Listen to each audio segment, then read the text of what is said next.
Hey there, podcast peeps. Welcome to another episode of the Age Groupie Podcast, part of the United WeCast Network.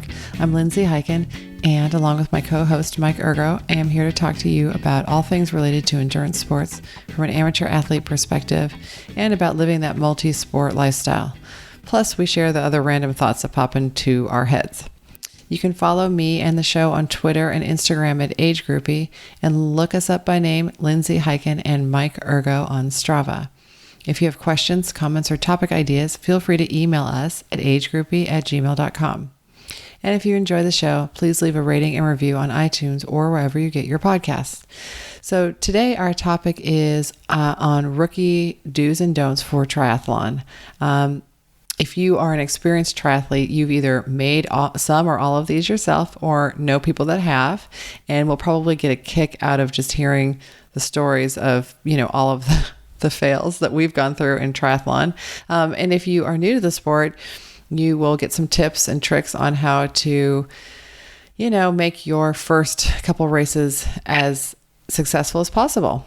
So here are our rookie do's and don'ts for triathlon. Hope you enjoy it.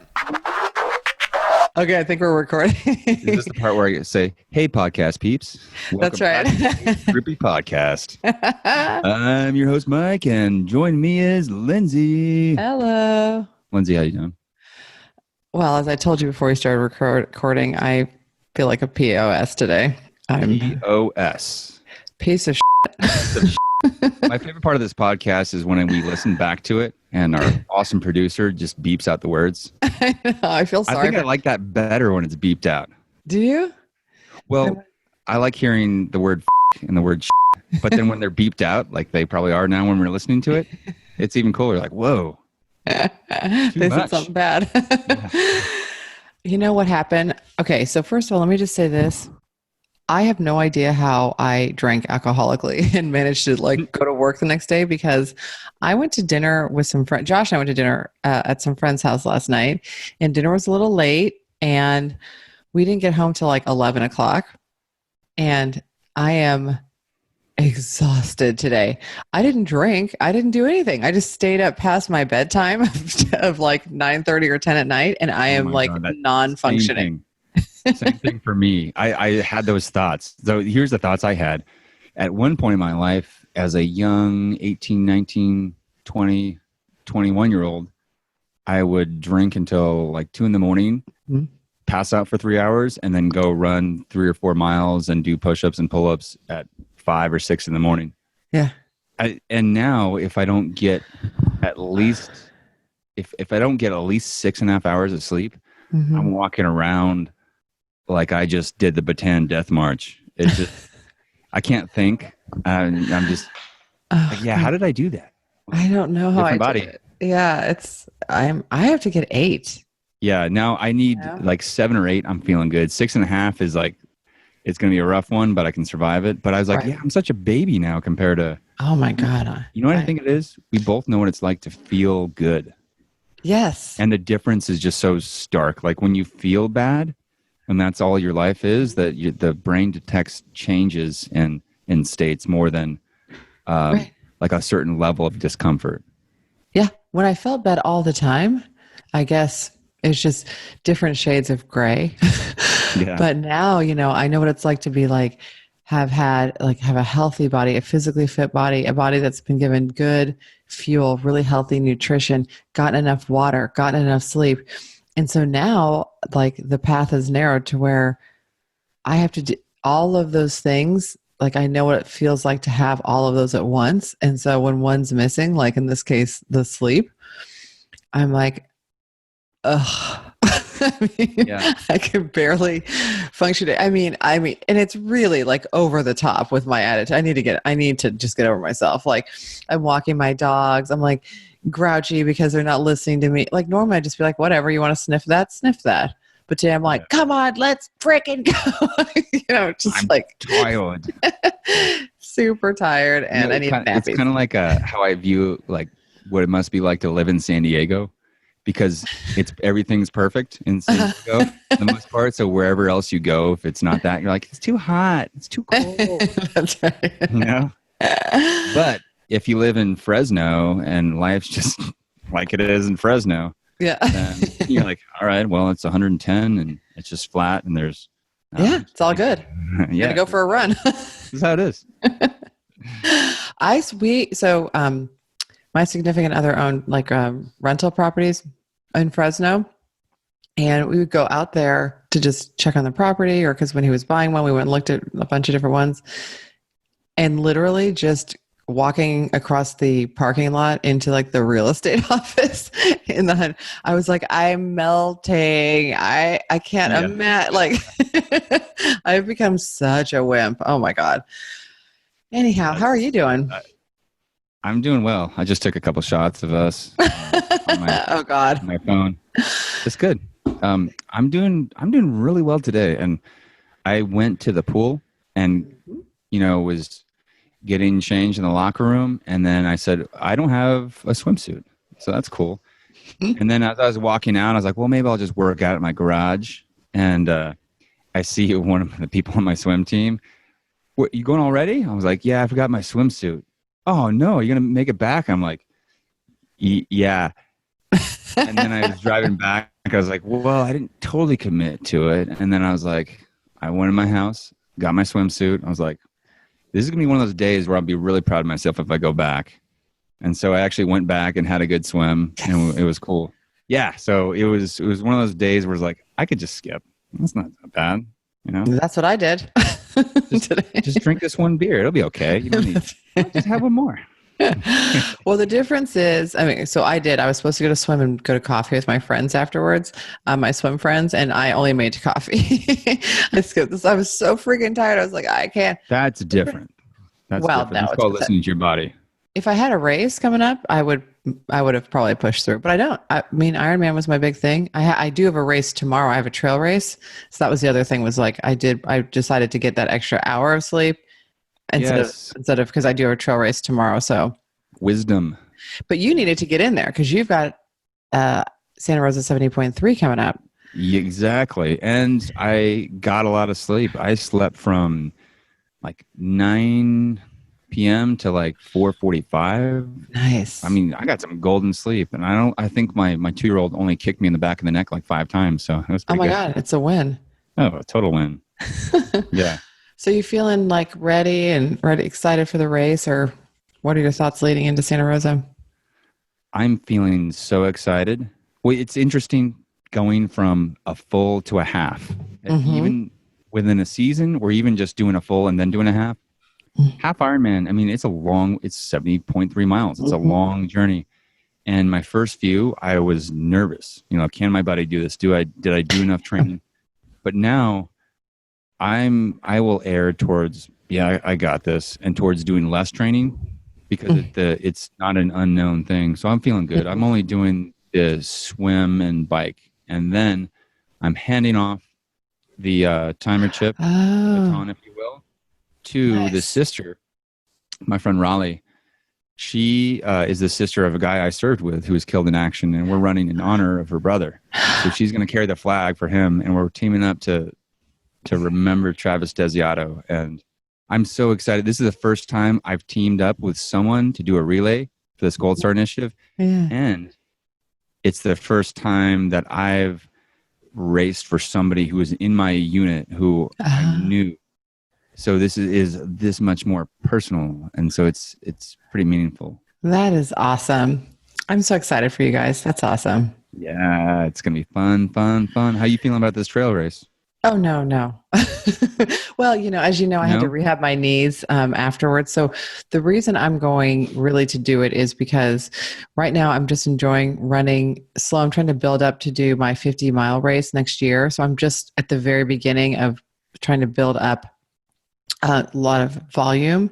So, but I'm still kind of in that like rehabbing my knee flex situation. So I'm literally still going to do my run walk pattern. So there's no real racing, but it is doing some trails near my house that I haven't done before and I'm not as familiar with. So it's going to be cool to learn some new trails that I'm actually going to be able to run on later and have like a nice half marathon distance run that I can do close to my house that I'll know, a new one. So that's my main reasons for going. It's not going to be a fast race at all for me. Just going out there to, That's cool though. Yeah. Build up. That's the cool thing about a racing, I guess, career. It's not all these races are, we're going to go and try to podium or even try to PR. Some of them are, a step to the ultimate goal, like that macro long-term vision. Yeah, because I have a training plan we talked about this in an episode a few weeks ago about, one of the options being, getting a training plan. And so I had a friend who started running ultra distance runs on, when she turned 60, which is freaking amazing.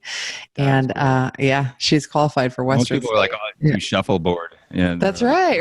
I'll get on that cruise ship. So I asked her, hey, how did you train for when you started doing ultras? And she said, I got a great book called Perpetual Forward Motion, and I highly recommend it. So I ordered the book, and I've been reading it. And then there's, they cover a lot of different topics, or, all about ultra distance running, but they have different plans based on the distance that you're going to do. And they have two different plans. It's kind of cool because like, if you want to do basically for a 50 miler, they have two plans. You can do a 50 mile a week volume plan or a 70 mile a week volume plan if you're trying to really up the pace. I'm doing 50 because my goal is as it was with Santa Rosa, get to the start healthy and finish. I'm not trying to do time. I mean, just within the allotted time. Yeah. So it's a 6-month plan though. So at this point right now, I'm just ramping up my running, from the about 20 miles a week I was doing to get to where I can comfortably get into that 50 mile a week without injury. Yeah. And that will start beginning of November. So I'm just doing that now. That's it. Well, that's awesome. And that brings me and us to our topic today. As someone who's done a bunch of races, and now you're probably pretty comfortable with the routine of, race week, race day. Yeah. And we've both been in the sport for, a few years now. Mm-hmm. Let's talk about some of the do's and don'ts and our favorite rookie mistakes that we made on some of those early races. This is a cool topic because it can be looked at a couple of different ways. One, as really embarrassing, and I never want anyone to know about it. Or my preference, let's laugh about it and let's just take the whole stress and need for perfection out of this and just talk about stuff we all do and let go of the need to be perfect in your first time, because that's dumb. It's not realistic. Yeah. What kinds of things are your typical rookie moves in the triathlon scene? And I can think of a few. All right, you start us off because I'm racking my brain for a few. I mean, I know that there's some, but I want to hear what you have to say about this. I'd say rookie mistake number one that everybody should make, if you're like me and need to bang your head against the wall to realize that it hurts. Yeah, exactly. Rookie mistake number one is come to a sprint triathlon with way too much gear and all kinds of nutrition and sports bars and gels and goos and honey stingers and all kinds of that you don't need. And make sure when you do and you set up that you spread your stuff out really wide and piss everybody off. So, how much wacky did you bring to your first race? There's a lot to unpack there. So the first part is the nutrition. The truth is you don't really need a lot of nutrition on a sprint race. But, I understand wanting to bring something with you. But you're right. My very first race, my very first sprint triathlon, I brought like the nutrition that I brought on my very first like century ride. You know what I mean? Like, it was like, this thing's gonna be over in 45 minutes. I don't know that I need to take in 900 calories. Like, I'm not sure. So now on a sprint. Do you remember what you had? What were you using? Oh, well, that was the thing at the beginning, I didn't know anything about like nutrition or what my body liked or didn't like. So I had just gone down to like a bike shop and bought all the stuff. So I had everything, goo, sugar block, whatever like thing. And then in my bottles, I had, I think I had Heed, like the Hammer. I think it's a Hammer product. Yeah, Hammer Nutrition stuff. Yeah, and Heed is okay. Heed's okay, yeah. But now when I do a sprint, I either have just water in my bottles and nothing else, or I might have like water with like a little bit of UCAN with hydrate in there. Like I don't have a bunch of food on my it's any calories I take in like liquid form now. Exactly. No Cliff Bars. No. I had a Cliff Bar, the frosted whatever. Ooh, yeah, that felt good in the run. Yeah, I was the same way in terms of bringing way too much stuff. My first sprint of, I did one triathlon back in 94. I don't know what I used, if anything, probably just Gatorade. But the first triathlon, as I say, Triton Man, a few years ago, I went to the store the day before my brother-in-law, and I think we got some Gatorades or some Powerades, and then to eat because we needed more stuff. For during the race, they were like Gatorade chews. Oh yeah, them too. Yeah, they're just like gummy, like big old gummy. And so I don't read stuff, and I just it's like candy. You just eat it when you're hungry. And so I was nervous, and I like to emotionally eat, so I ate a couple before the swim. You need one maybe for this race, but I ate a couple before the swim, and then I got out of the swim, ate a couple more before the bike. And then I got back, and I think I ate that whole pack, like right there. Ate a couple before the run, and I felt sloshing. I felt it sloshing. I was like, I feel that like it's Halloween, just that sugar rush. But you know what?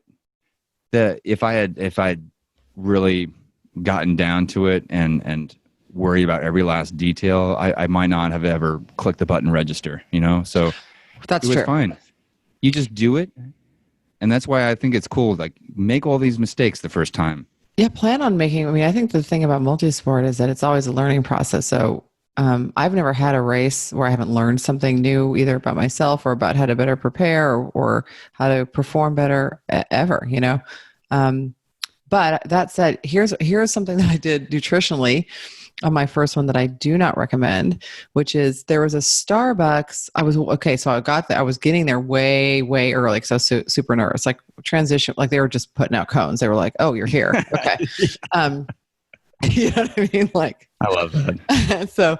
But there was right before, because I was over at that Try for Fun in Pleasanton, and so right before you get to where the park is, there's like Starbucks down that road. So I got Starbucks. So I drank a venti Starbucks within the hour of getting in the water, and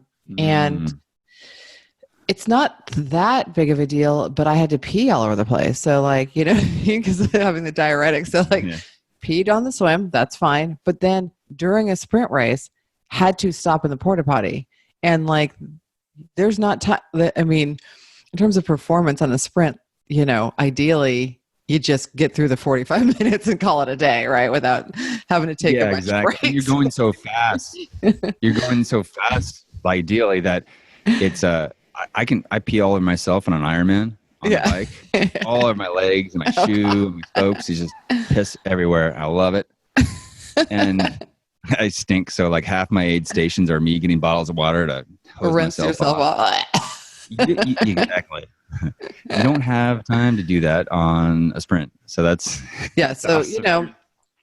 Try to take in your calories and your coffee a little bit early, so you can maybe use the restroom before you go to the race and start, before you get in the water, so that you can just go whip through that.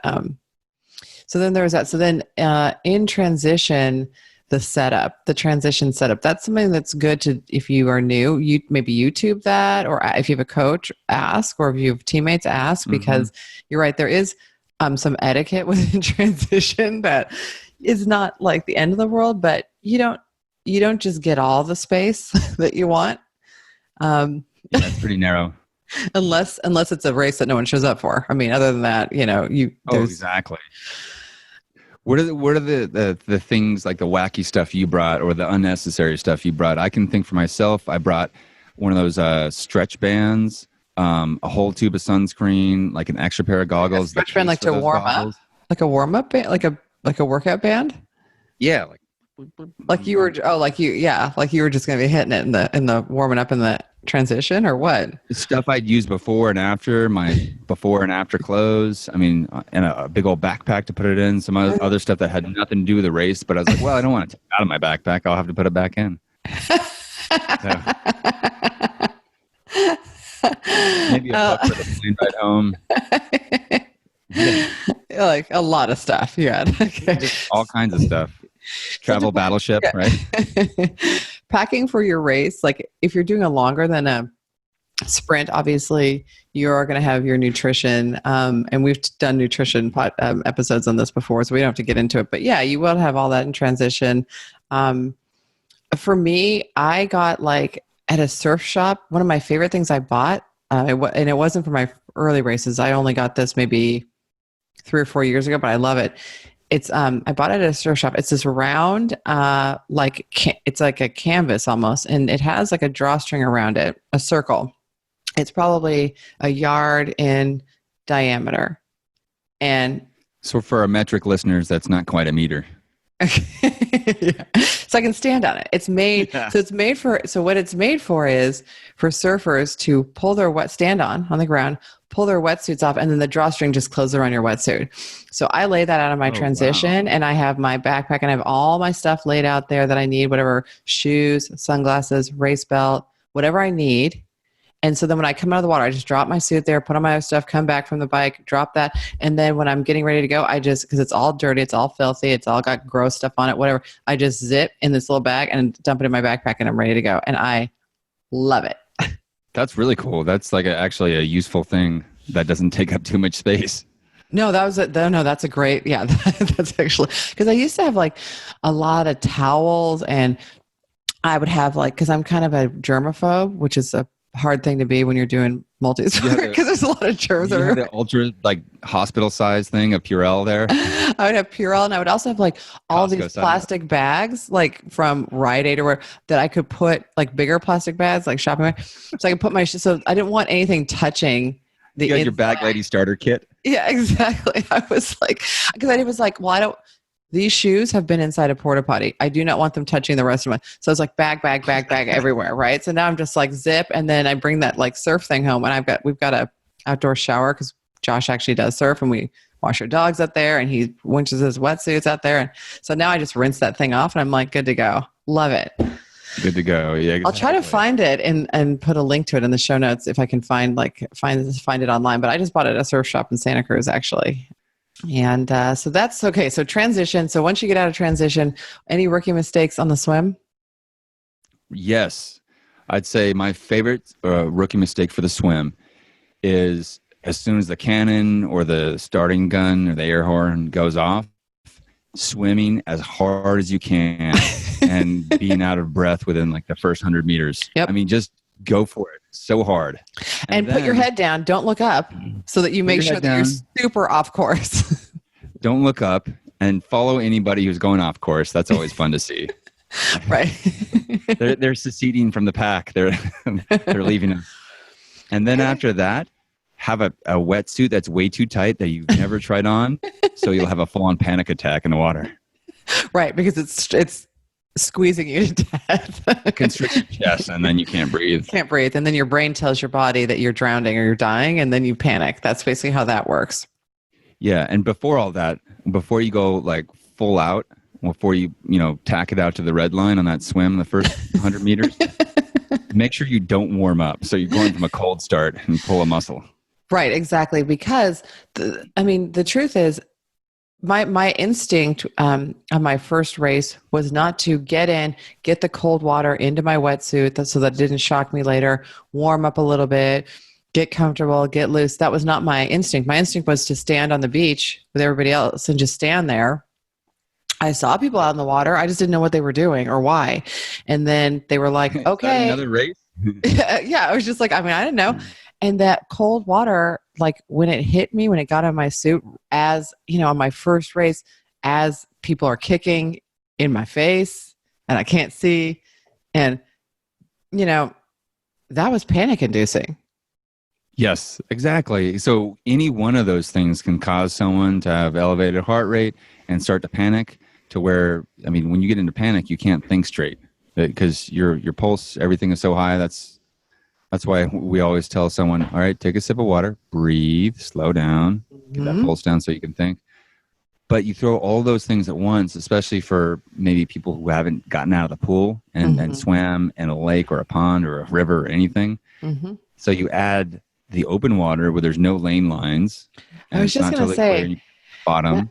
my first open water swim, I never realized I was looking at the lane lines. I mean, obviously I am, but I never realized that until I got into doing open water swim and was like, oh, I don't know where I'm going. Yeah, exactly. Because they're not in your periphery even. The thing also with that, and you nailed it there, is you have a lot of other people there. And so if you never swam around other people, the first time someone touches you, that can set your whole game off too. Oh, I've yeah, been, yeah. I mean, Why are you touching me? Why are you yeah, touching me? That's what was going through my head until I exactly. realized like, oh, that's part of the deal. Yeah, exactly. In triathlon, we all touch each other when we get in the water when we're That's what swimming. we do. That's why I joined the sport, to just touch other people in the water. That I don't know. Yeah. Hey, what's up, man? Is that your face? So Cool. to that end, there's a couple um, like strategic things about the swim, and I'm still working on getting this right. But when I was brand new, for the first couple years, super intimidated. So just would get in the back of the group, starting right in the back of my wave, and then have to swim through everybody who's panicking. Yep. But my fear Exactly. was I didn't want to be that person in the front who's getting run over by the fast swimmers either. I Yeah, slowly you moved don't my want to get trampled on the swim. right. You don't want to be that person. One of my least favorite things in the world, and if you're a listener who does this, please stop. Is when you can self seed. You're on a run like a half marathon, and you are going to run no faster than like a 10-minute pace, and you put yourself in like a 7-minute stall. Like, Right. Be just because your willpower alone is going to get you through that whole and we thing. now have to go around you. You know what I mean? And if you're like power walking up front, it's the same kind of thing in the swim. If you are not a fast swimmer, ain't no shame in that. I'm not a fast swimmer, but don't put yourself towards the front because then people have to also go around you, or a lot of them will just go over top of you. So if you're new, that's not, going to be helpful either. Yeah, it's not a cool look. It's yeah, but you're right in the back too. If you go in the back and you're going to have to swim around a lot of people, so some of this just comes by feel. You're going to get Yep. in the water and somewhere, and you're going to figure out what doesn't work, Mm-hmm. and you're working on the next race. So all these failures or mistakes are really just learning Learning. tools, Yeah, data I mean, I points. wouldn't have felt comfortable putting myself up in the middle of the pack of the swimmers in my first several races because I just wasn't comfortable with the whole open water swimming with people around and like that. So, but after a few races, I was like, okay, that fear or that uncomfortability is gone, and now I don't want to have to swim around these people. So Yeah. then I started moving up. Yeah. Do you pace yourself? For me, Yeah. I build during the swim. I start slow. And Mm-hmm. I start slower, and I'm okay with that, and I just find my breath. And Mm-hmm. especially if I haven't done a warm up, because there's some places where you can't really warm up Right. besides maybe jogging in place or something. So Mm-hmm. I'll start slow, and then when I start feeling it, I'll push a little bit more. But the swim is a swim for Mm-hmm. me. I'm not trying to PR it always. I'm thinking ahead to other stuff. So I'm just trying to stay long, Yep. glide, be efficient, and keep my breath. Yeah, I don't really try to push the pace at all in the swim. My goal is to get into a nice rhythm with my breathing and focus on my stroke and roll my sighting into like my breathing so that I have a nice rhythm with all of that together and just Yep. roll and just kind of, you know, for me, it's like a little bit meditative if I can get into that zone. So my whole goal, like I now have done it enough that I have a certain feeling that I know that like, okay, this is my like zone. This is the pace that I can do the distance Forever. at this pace. I can do it. Uh-huh. It's not super slow, but it's not very fast either. It's just, I'm not going to blow up, but I'm also not in the back of the pack. And I can just kind of flow. It's like my whole goal in the water is to get into that flow. That's not something as a new person you're going to know. Like you're going to, that's going to be something you figure out over the course of a few races. But whatever you can do at the beginning, I think rookie wise, to make yourself feel comfortable in the water. So if that's getting in the back and then just being like, okay, I'm just going to breaststroke around these people. Yeah, I'm going to figure it out. Then that's, I think, the right thing to do.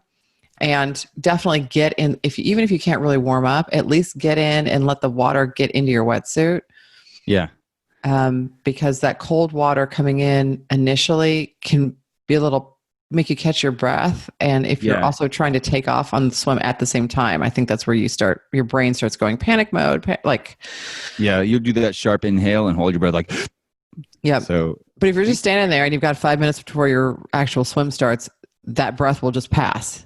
You know what I mean? You'll let it go, right? You're like, okay, well, it's cold and move on. There you go. Okay, so now on the swim or the transition between swim and bike, any rookie? Oh, these are some good mistakes here. So when you get out, don't ever practice taking your wetsuit off before if you're wearing one. And so stomp everywhere and then fall down in the grass or dirt or wherever it is. Try to just muscle your way through it. And don't realize that you're coming out of the water, your pulse is going to be elevated. You might be a little disoriented and your thinking's not going to be as sharp as it is on land. So that's a good point, actually, for this whole thing.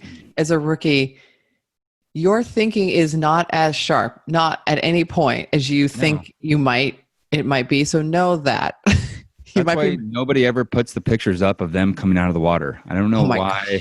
I don't know why Finisher Pics keeps sending those to us. Like, you know what? Yeah, I want that picture of me with the snot coming out of my mouth and me just looking like I just, had 5 beers.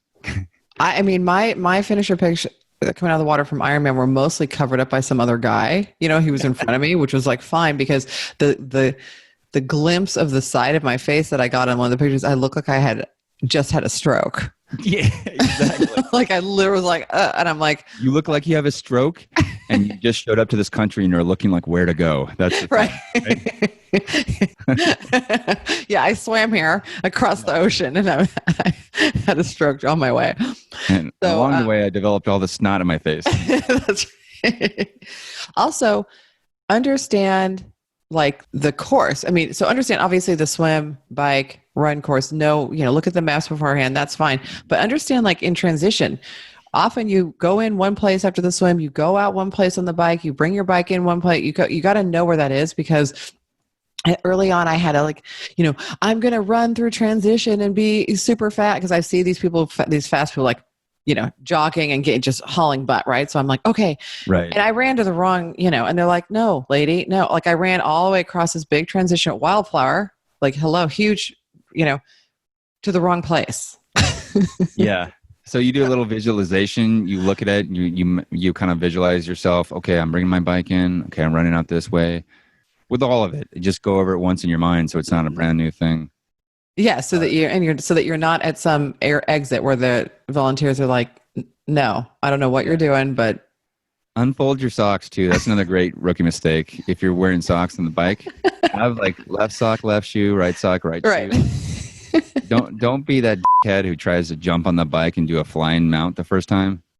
If you're new and you've watched YouTube and you've seen pros that have their shoes clipped into their bike already that run through transition barefoot, then do a running hop onto their bike and slip their shoes in and then clip in as they're pedaling.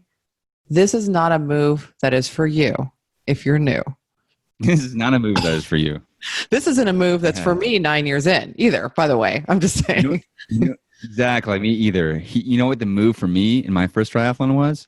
Putting my stuff on, bending down while I'm still wet, to put my helmet on when my glasses are in and getting water all over my glasses and then trying to wipe the water off with dirty hands and I up my glasses. You should have seen me. I had all kinds of towels and bags and everything. I could have helped you out. Oh, Lindsay, next time I do my first triathlon.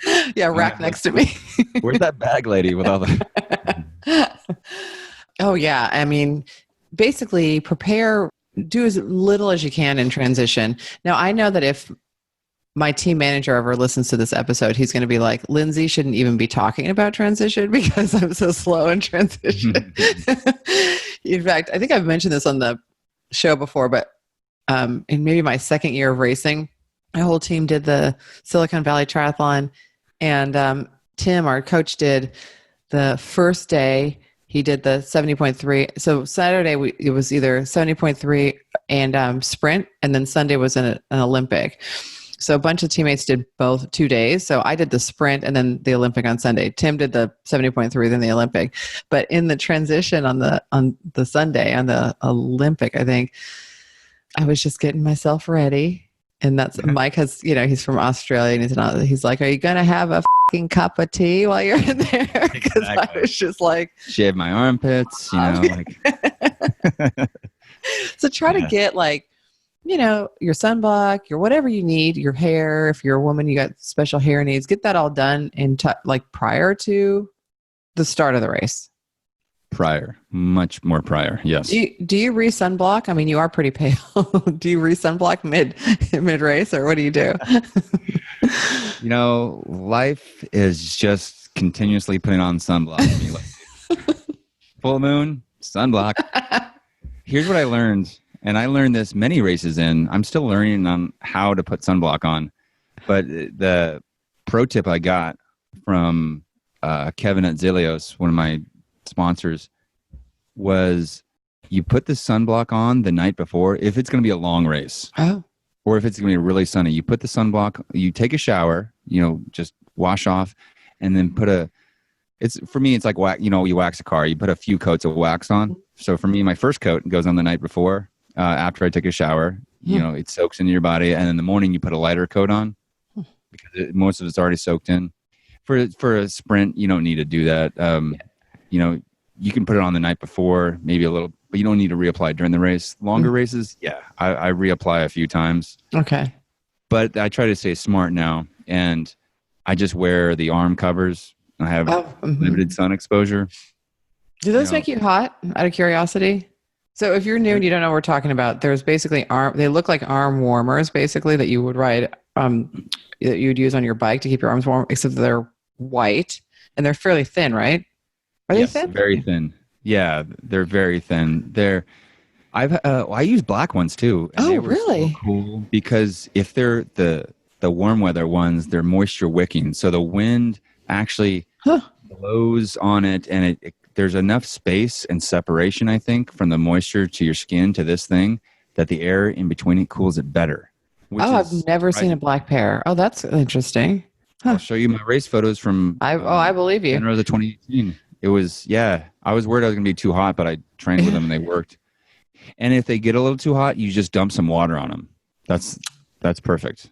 Oh, I might try those just to, I do burn eventually. I'm not like, you get those gnarly, like shirt tans, I get really, really gnarly shirt tans, and I've got all kinds of tan lines all over because of wearing different swimsuits to swim. Sometimes I do the noon swim, so I end up, middle of the day, and I get these.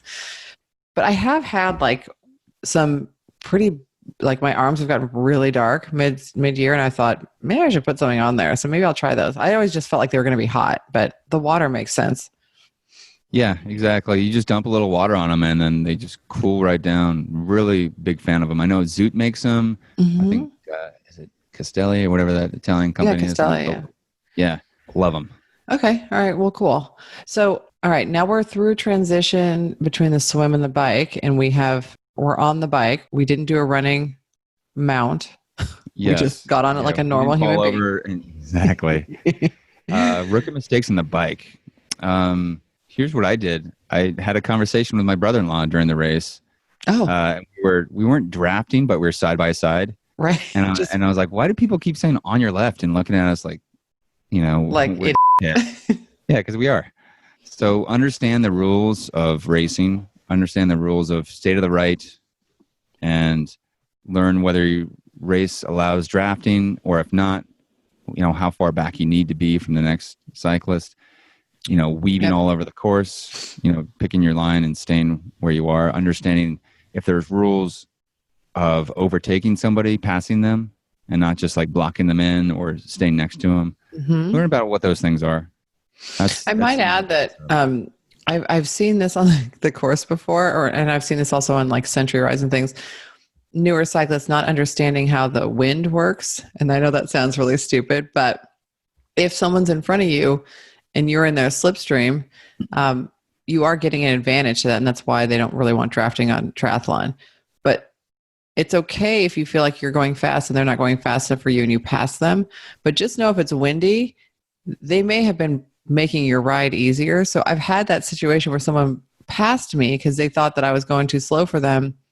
But the truth is, once she got in the wind, it was like she ran into a wall and she just came to like almost like a standstill in front of me. You know what I mean? And I was like, geez, so have it like some understanding of how that works and make sure. And if you are in a slipstream and it's a no drafting, you need to back off, obviously. But just if you get out there and you're like, oh crap, this is super windy, don't cut some right in front of somebody and then basically come to a grinding halt practically because they may crash into you. Yeah.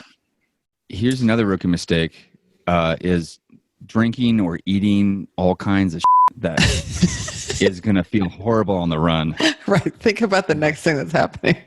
Drink an entire Gatorade, as fast as you can, and then have it wash down that huge Cliff Bar you just ate. I think did I tell you my Gator? My I think I told you when I was at Wildflower one year when I ran out of water and they just only had Gatorade when I got to the stop, and I had to when I was passing through, and so I took it because I was so dehydrated.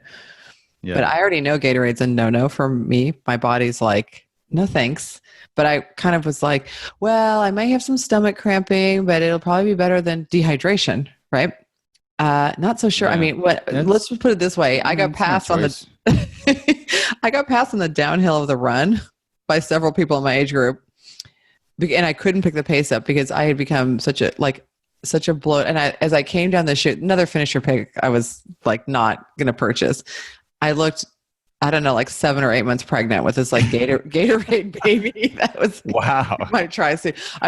My stomach hurt so bad. Gatorade, and it was like this bloated mess. And as I crossed there's all these teens that are volunteering, and one of them just like looked at me and she's like, "Are you okay?" I was like, "You don't look good."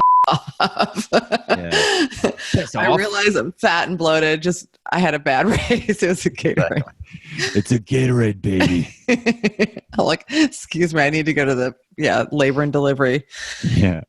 Yeah. So know what you're, kind of think about what's coming up and maybe try some things before the race in terms of nutrition. Like do a little mini brick on your own and try eating. Exactly. Because some people have a hardy constitution and very little bothers them. That's not true for most of us though, I would say. I'd say half the people listening right now who are looking for beginner tips heard the word brick and said, oh yeah, I kind of know what that is, but they don't because I didn't know. Mm-hmm. The brick is a bike and then you run right afterwards because your legs feel like bricks. Mm-hmm. Mm-hmm. And you do that to get used to that feeling. So it's also the other advantage of doing that is, like you said, nutritionally, see what you can eat on the bike or drink on the bike, taking it on the bike nutritionally, how much water, etc. So you know what it feels like then when you're running. Mm-hmm. I'm doing the Women's Triathlon Festival with 2 of my friends who they've done one race a long time ago. I think like 15 years ago, didn't train or really, they trained, but not, I guess not super focused training. And we just did a triple brick a couple weekends ago. So ride, run. And that very first, one of them is a runner, a very good runner. And that first few steps off the bike, she was like, what is this? What is this? Like, yes, that's why we practice. I feel like you're on, 1.5 G's, like you just landed on a new planet. Exactly. Just go. Yeah, big heavy legs. So, okay, let me think of anything else on the bike. Oh, know how to take care of yourself on the bike. Be self-sufficient. Maybe do a tire changing workshop because, You won't do a tire changing workshop. You won't. You'll take You're probably right. Yeah. Oh, yeah, I'll totally do that. Yeah. Well, just know that you may flat. And everyone's just going to keep riding past you. Exactly. But you won't flat in the first few races where you actually bring way too much gear and have 3 spare tubes. You'll flat when you get confident and you're like, I'm not going to flat. Poof. Right there. Good point. You'd be the person walking with a bike with a poopy face. Like, oh, damn. I guarantee the listener who does go do the tire changing workshop is not going to get a flat during their race. Exactly. And when you show up and you see someone and you change your own tire, or actually when you see someone pop, flaunt that. Throw that in their face. Be like, that's cool. I guess you didn't do that tire changing thing like I did. Thanks, Age Groupie Podcast. Exactly. So, I think we kind of covered on the bike, just one last thing. Oh, okay. Slow down before you get to that dismount line. There's a line where you have to get off your bike. Oh my God. And you are going a lot faster than you think. Right. Because you're used to it, it doesn't seem as fast. It's just the speed is relative in your mind. So slow down, because if you don't, and you're not going to listen to this, you're going to skid so hard and slam on your brakes and either fall over or scare people. Right. Catching bikes is literally going to have to catch you and stop you. Crash into a volunteer, which is not cool. Be old, and they're going to be old, and you're going to hurt them. Or it's going to be a child, and you're going to crush them. One or the other. Yes, exactly. God, so funny. Okay, so I have a tip for transition from between bike and running. T2. Let's hear it. T2. Take your helmet off when you get back to your thing. I've seen so many people on the run with their helmet on. And I'm That's beautiful. Like, oh, it's a Special Olympic triathlon. I mean, it's not that you can obviously run with your helmet. It's just not, it's going to be hot. Yeah, it's going to be hot. It's not as aero as it was on the bike. Yeah, exactly. Definitely. Oh, man. You're going to get a lot of people coming up to you and be like, wow, good for you. Because they think you have needs. Exactly. Yeah. So helmet off. Make sure you put your race. So if you wear a race belt, if you don't know what a race belt is, it's a little belt you can get at like Sports Base or something. And it just clips on, and on the front it has 2 little hook things that will allow you to put your bib number, basically attach it to the belt so that you don't have to pin it onto yourself. You don't have to ruin your clothes. You have to ruin your clothes. Yeah. You don't have to, the thing about pinning is you basically need to pin it on immediately, because you're not going to pin it on in transition. So you got to like wear it underneath your wets. I mean, it's kind of a pain in the butt. So, or not wear your shirt in the swim. Garbage. So it's, just get a race belt. I mean, it's like cheap, like $20. And then, but remember to put it on in transition, because they're going to want you to have that. And I did. Race belts are key. I did my very first Olympic. I rolled out without my race belt and then ran a little bit and then panicked and thought they're going to disqualify me, which they probably wouldn't do. But I was panicked because I didn't know what was up. I went back to transition and was like, can I go back in and get my race belt? And they're like, okay. So then I went back in and got it. Did you take your helmet off and leave it there that time? The helmet was off. Thank God. Nice. Like, oh, it's a special person. Yeah. Sweetie, go get your. So, what do you have? Oh, for T2, I'd say the same thing. If you're putting on glasses, have them in your hat, or have your shoes ready. If you're changing socks or you're putting socks on for the first time, sock in a shoe. Don't have them bunched up, because again, you're not going to be thinking at full speed. Right. So you show up, put the shoes on, practice it once. You won't, but you should practice it once. Yeah, so you know what it's like. You put the shoes on, and have the order down. You put the shoes on, you run out, you have you put your hat and glasses on, and you can run out with that race belt and put it on as you go. Mm-hmm. So, I mean, you're going to want to put your shoes on while you're still. You're not going to want to do it the other way around. And also, I didn't know this when I started. And I think a lot of running shoes now already come with sort of elasticized laces on them so that you can slip them on. But if you have a pair of running shoes that doesn't have elastic laces, you can just buy elastic laces. And that just means that they're tied basically to where you want them already in terms of how your shoe fits. And then you just slip your foot in and out. But you have to put it on, but so you don't have to tie. So you don't have to sit down there and tie. Because the first several races, I'm like, double knotting my shoelaces in to transition. Exactly. The bunny goes around the tree. And, yeah. Exactly. And that's where my manager was like, and what are we doing? And what are we doing here? Yeah. Yeah, there shouldn't be too much in T2 that you're doing. I mean, you're taking off your helmet and your bike shoes, or in a lot of races for your first sprint, you're probably just going to be wearing, regular running shoes on the bike, and that's cool too. Mm-hmm. So you're really only just going to take your helmet off and put a hat and race belt on and go. Mm-hmm. And if you are clipped in, change your shoes, and that's it. Yeah. Yeah, exactly.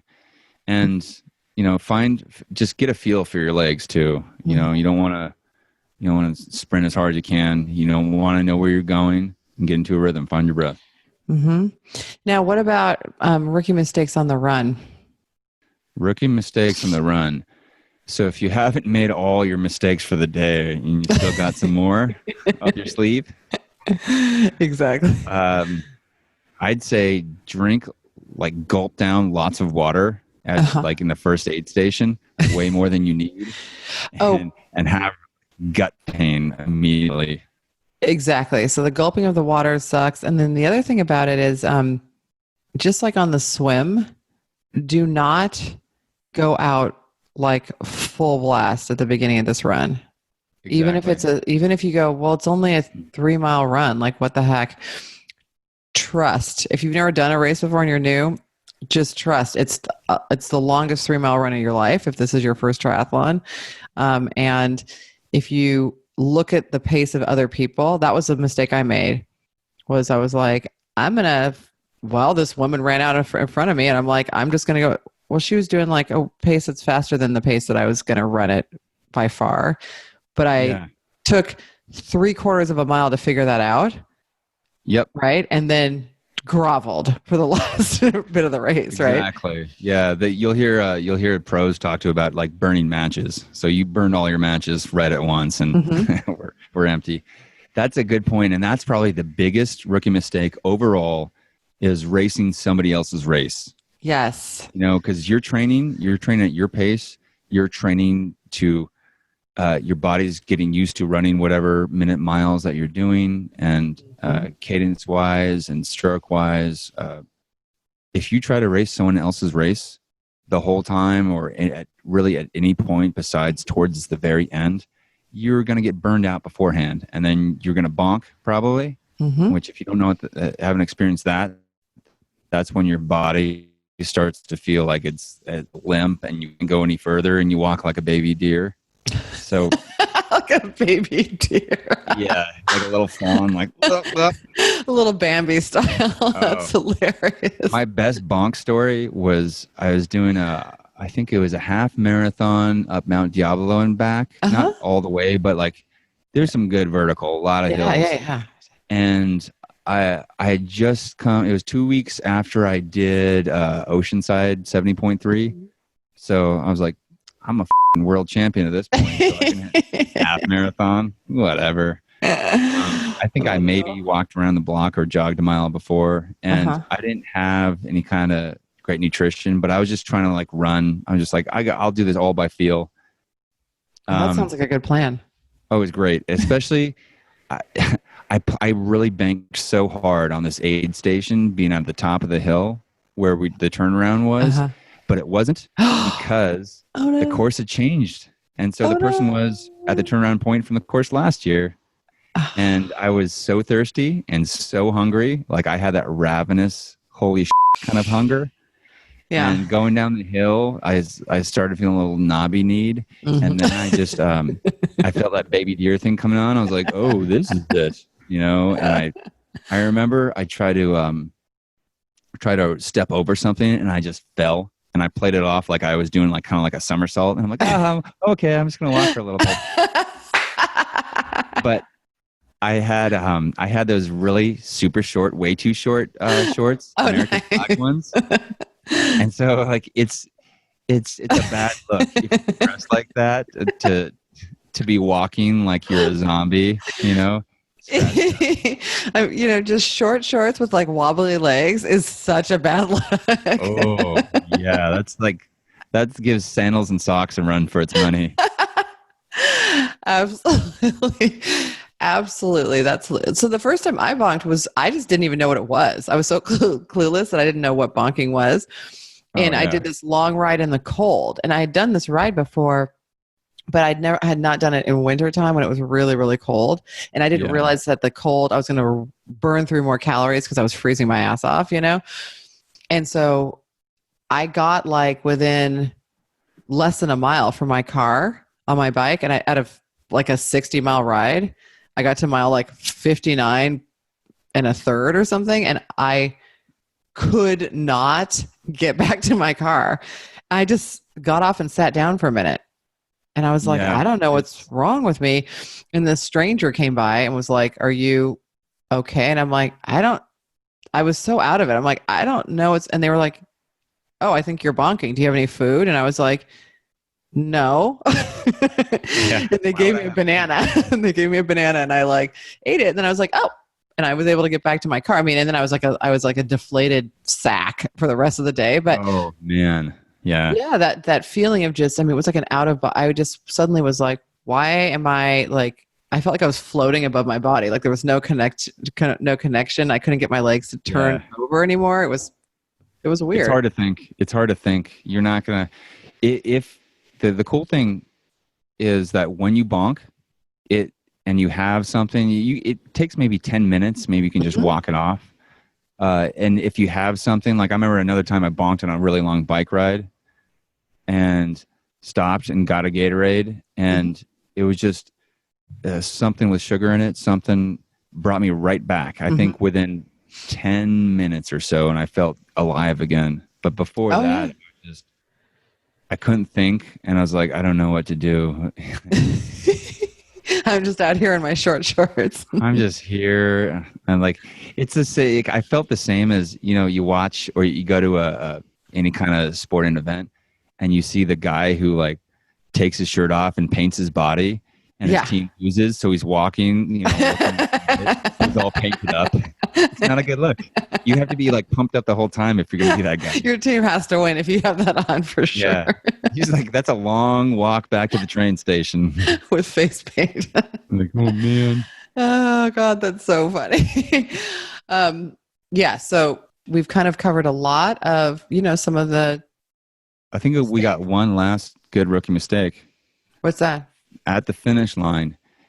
Make sure as you're crossing the finish line to look down and turn your watch off right as they're taking your picture. Yes. So that the finisher picture is of you turning your watch off. Yeah, exactly. Now, my coach told me one of them, I was so hot that I basically just unzipped my top. You know what I mean? So it was just bra out, which is fine because it's a sports bra. But he was like, if you have a team logo on your kit, zip that up before you get in the shoot so that you so you can see our team. And I was like, oh, okay. So now when I'm coming in, I'm like, oh, let me zip up myself so I look a little good. And I have to say, not only does it show the team logo if you have a team, but it actually looks better. I mean, that finisher picture of me with like a contorted face with like out on my jersey was like not anything that I'm interested in. So is this on social media? Contorted face, out, Gatorade baby, like all of it at once? I did it.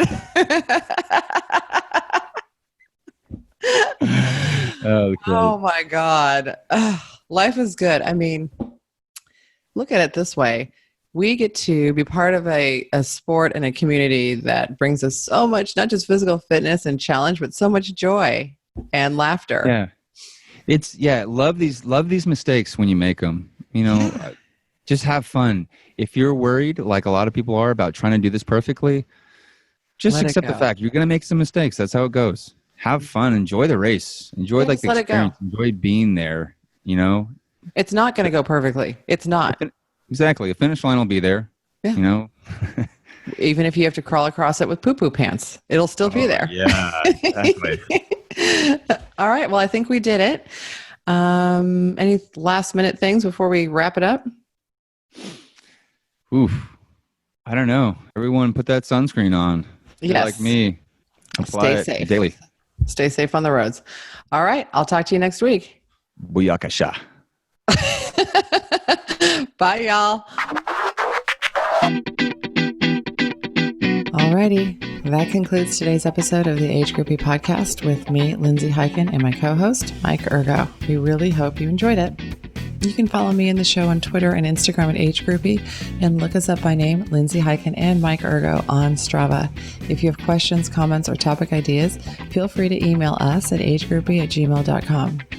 If you enjoyed the show, please leave a rating and review on iTunes or wherever you get your podcast, because it really helps us get more exposure while we try to grow this little venture. And of course, if you have friends you think might like the show, please be sure to share it with them. But for now, thanks for listening, and we'll talk to you next week.